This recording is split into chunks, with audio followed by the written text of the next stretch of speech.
Daniel Ament, an all-around athlete, an academic scholar, a completely well-respected student in his school and civilian of his community. This is his experience with vaping, and a warning to others.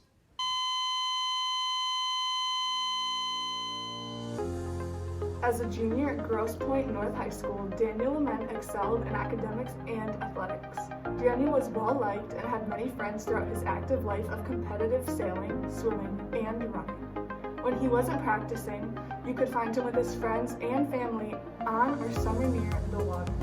He also had a passion for urban exploration and adventures with his friends. Daniel's ultimate goal was to attend the U.S. Naval Academy, located in Annapolis, Maryland, and then pursue his career in the military as a Navy SEAL. All that changed on September 5th, 2019, when Daniel became very ill as a result of a severe illness due to vaping. He was 16 years old.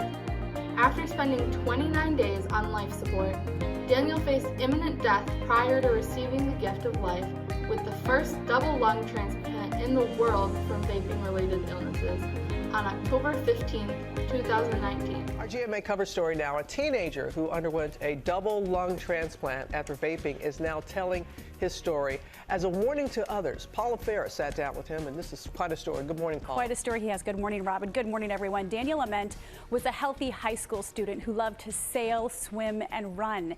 Then he started vaping. His doctors say his lungs were destroyed beyond repair.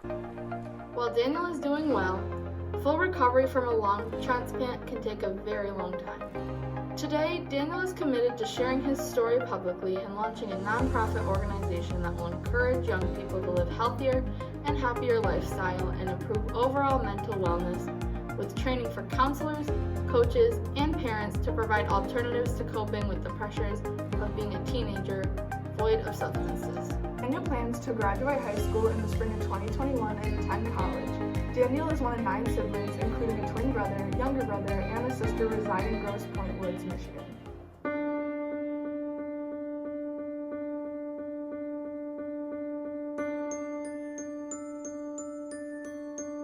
My sophomore year, I knew about it since 8th grade, and I stayed away from it on purpose because I knew I played sports. But then sophomore year, what kind of changed was I had a knee injury, so I couldn't do my sport, which was cross country, and so that's when I wasn't doing a sport in the fall. So instead, on the weekends, instead of going to races, I would go to parties, and then that's kind of how I got into vaping casually. Vaping companies target teens with flavors. What would you say to vaping companies? So the thing about the flavors is, that's how you get the kids into it, because cigarettes, they keep you away because you see someone smoking a cigarette, you smell the cigarette on them, you don't like it. So innately, people don't want to smoke cigarettes. But vaping seems so safe, I would say, because of the flavors. It seems healthy because fruity flavors, fruit correlates with health. So I'd say that's kind of a theme that a lot of people kind of get when they're getting into it. And that's kind of the targeting part that I see with them. Now, after all the flavors have been taken away, a lot of kids, once they get into it and they get addicted, the flavors do not matter at all. They'll be smoking any nicotine. It's all the nicotine. Once they get into it and their first, if they've done it for a week or something and they have that nicotine, it's so hard to get off of it after that. And still so many of my friends are they're starting to feel effects just because they're vaping so much and they can't get off of it just because of the withdrawals. So the companies, they knew what they were doing. It's all for the money. That's kind of what I would say to them. Before you went to the hospital, did you notice any symptoms that oh, this might be because of that? The first symptoms I got ever from vaping, I didn't get any symptoms until the first day of my junior year, which was, I think, the next day I went to the emergency room. I was working the night before, and I started to get back pain and just general fatigue. And I was like, this is not normal, but I thought it was just because I was on a really, really bad sleep schedule that week. So I thought it was just because of that. But the next day I woke up, I had a fever. I didn't know it in the morning. I felt horrible, but I just didn't take my temperature. And I went to school anyway because it was like the second or first day, and I didn't want to miss the orientation of all my classes. I just didn't want to deal with that my first day of junior year because I was going to focus really hard and plan on keeping my grades really good. So I went anyway, and I had the fever and I had a lot of fatigue as well. Shortness of breath started when I got home, and the next day I think I went to my primary care physician in the morning and then went home, and then the shortness of breath got really bad and I ended up going to the ER that night. After like a few hours in the ER, the last thing I remember is being on the bed and the doctor telling me that the x-ray had nothing in it that would say anything's wrong with me. And then I woke up from the coma 55 days later after my surgery. So you were in a coma for 55 whole days? I was in a coma for 2 weeks, and the other memories, they're just gone. My friends will tell me stuff that I don't remember. I'll see videos that I don't remember.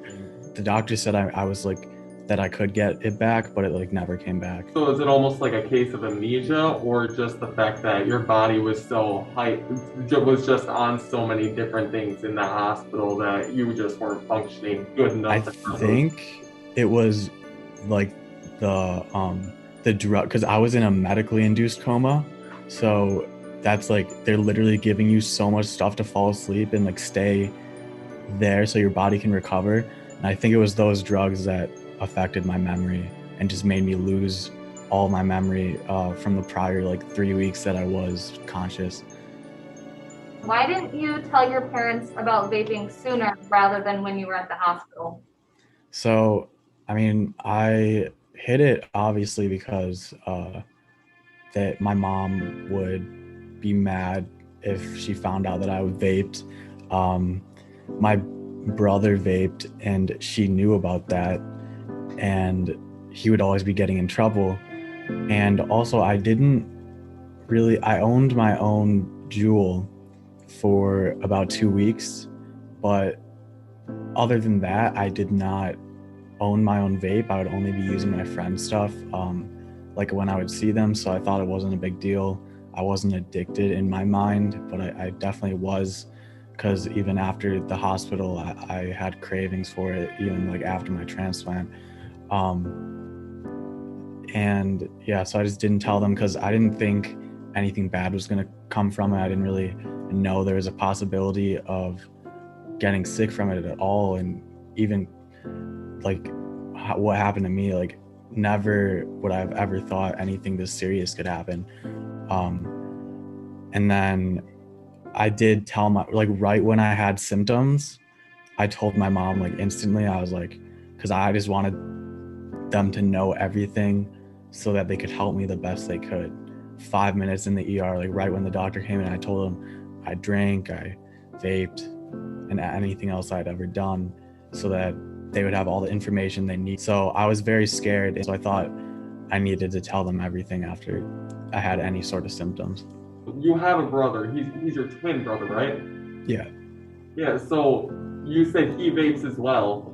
How did you guys ever figure out why it affected you so much differently than it had himself? Yeah, so that's a really good question. Like, we honestly, like, because everything I used was also used by other people in the period of like what I would have gotten sick from. Like, I never had, even with when I had my own, other people were hitting that. They were mostly what we used was the official Juul pods. There was suspicions that it was a specific cartridge, and they sent that to the CDC, and they never got anything from it. And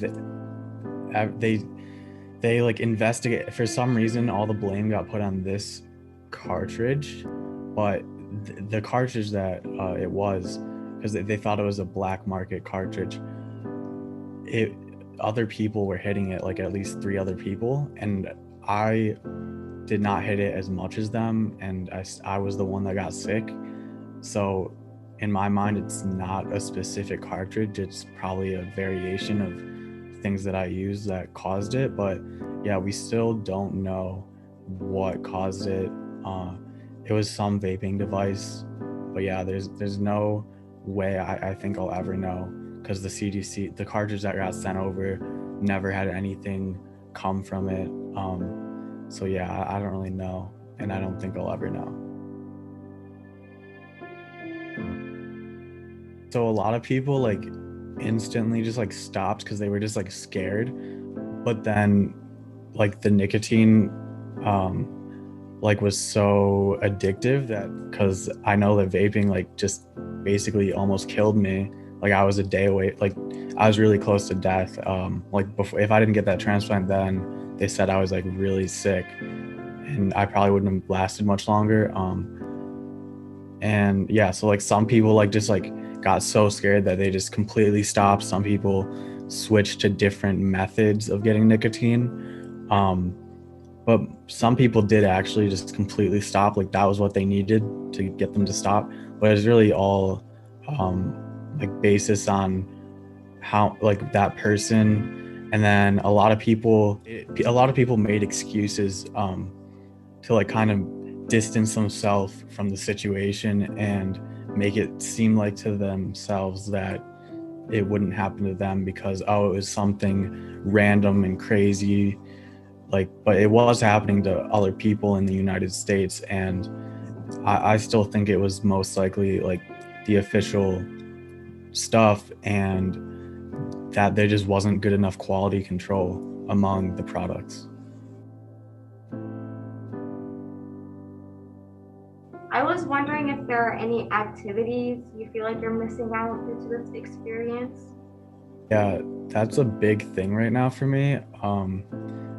I like right now I've been quarantining myself since I think mid-September.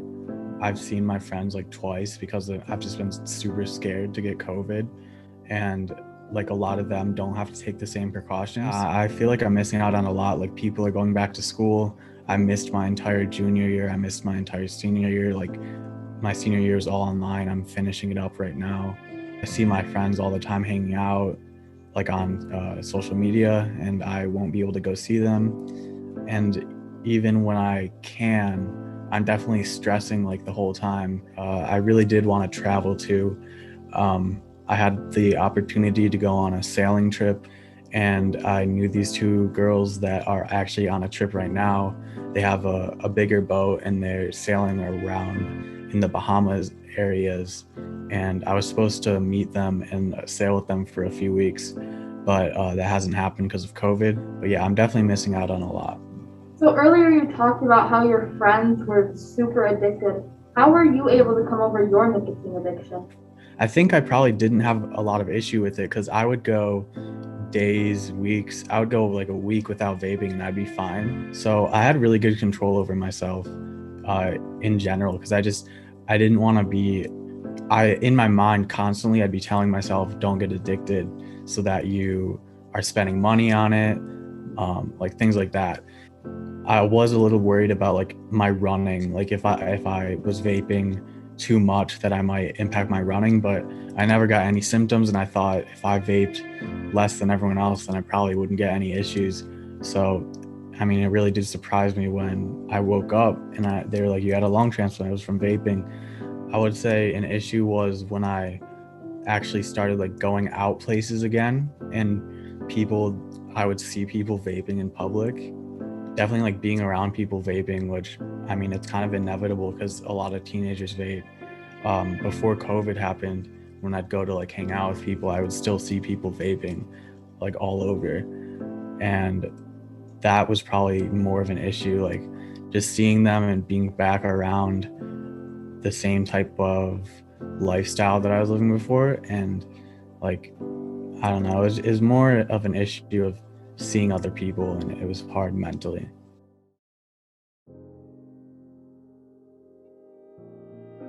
If I could go back in time, I would, completely stay away from vaping. Make sure that my health is a priority, because that is something that you don't realize how good it is until you lose it. Health is the most important thing that you can care about. Like, it's not money, it's not anything else. It's completely health. Like, your body is everything, because the experiences you can have, like, everything is based off if you're healthy. Like, I would encourage everyone to do a sport, like something to keep them active. Like, that's what I prided myself on, being very healthy, and like I was doing such fun stuff like sailing, and I'd run around like for like 11 hours during the day in the summers and just be active all day, like swimming and sailing, being with my friends.